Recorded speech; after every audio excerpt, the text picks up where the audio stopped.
లక్ష్యమవుతోంది. మక్కా మసీదులో దాడి జరిపిన తీవ్రవాదుల జాడ ఇంకా తెలియరాలేదు. ఈలోపే లుంబిని పార్క్, గోకుల్ చాట్లో పేలుళ్లు నగరవాసులను భయభ్రాంతులకు గురిచేశాయి. వరుసగా పేలుళ్లు జరుగుతున్నప్పటికీ భద్రతా దళాలు మాత్రం తమ బాధ్యతలో వెనకంజ వేస్తున్నాయన్న వాదన వినిపిస్తోంది. దీనిపైనే నేటి SMS ప్రశ్న సంధిస్తున్నాం. హైదరాబాద్ పేలుళ్లకు నిఘా వైఫల్యమే కారణమని నమ్ముతున్నారా? మీ సమాధానం అవును అయితే GN_Y అని, కాదు అయితే GN_N అని టైప్ చేసి 5858 కు SMS చేయండి.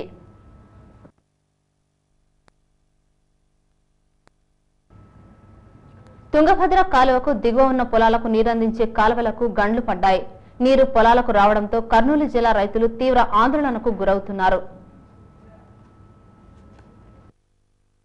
తుంగభద్ర దిగువ కాలువకు 209వ కిలోమీటర్ దగ్గర భారీ గండి పడింది. దీంతో కాలువ ద్వారా వస్తున్న 450 క్యూసెక్కుల నీరు బందైంది.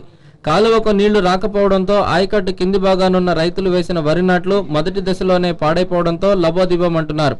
కాలువకు పడిన ఈ గండి వల్ల వందల ఎకరాలలో వేసిన నాట్లకు నీళ్లు లేక మళ్లు నెర్రెలు బారుతున్నాయి. వేల రూపాయలు అప్పు చేసి నాట్లు వేసుకున్నామని ఇప్పుడు గండ్లతో తీవ్ర నష్టం కలుగుతోందని రైతులు వాపోతున్నారు. కాలువకు గండ్లు కొట్టకుండా వాచ్ అండ్ వార్డ్ ను పటిష్టం చేయాలని వారు కోరుతున్నారు. 3 ఎకరాలు అంటించింది, నష్టమైంది సార్. మేము అంత అప్పులు తెచ్చి చేత పెట్టామే. మా అప్పుల వల్ల ఏమే చాలా బీదం సార్. మాకేమీ లేదు. కట్టమని అడిగితే మాకు ఇచ్చేకి లేదు. మీరు దయచేసి ఎట్లన్నా మాకు సాయం చేయండి సార్. వీడు దాదాపు 50 ఎకరాల సకాలు అంత కట్ట తెంపి అంత నష్టమైపోయినాం సార్. అందరూ అప్పులు ఒక్కొక్కరు తెచ్చి చేసినాము. ఒక్కొక్కరు 40,000 వరకు వచ్చింది ఖర్చు.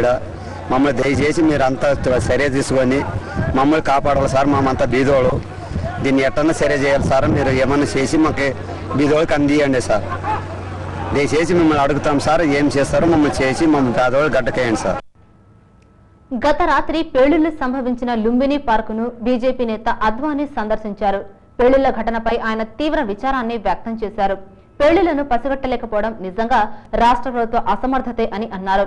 రాష్ట్రానికి పొంచిన ముప్పుపై కేంద్రం ఎన్నిసార్లు హెచ్చరించినా అప్రమత్తం కాలేకపోయారని రాష్ట్ర నిఘా విభాగం అసమర్థత ఆయన అభివర్ణించారు. పేలుళ్లలో తీవ్రంగా గాయపడి నగరంలోని పలు ఆసుపత్రుల్లో చికిత్స పొందుతున్న క్షతగాత్రులను పరామర్శించిన అద్వానీ మృతుల కుటుంబాలకు తన సానుభూతిని తెలిపారు.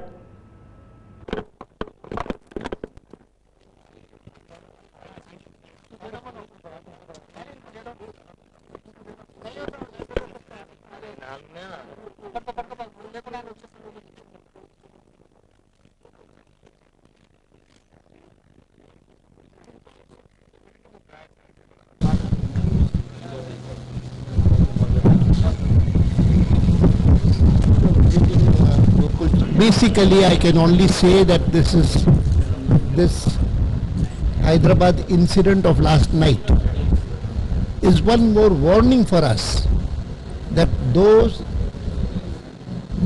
in government and the people. గత రాత్రి పేలుళ్లు సంభవించిన లుంబిని పార్కును తెలుగుదేశం పార్టీ అధినేత చంద్రబాబు నాయుడు పరిశీలించారు. పేలుడు ఘటన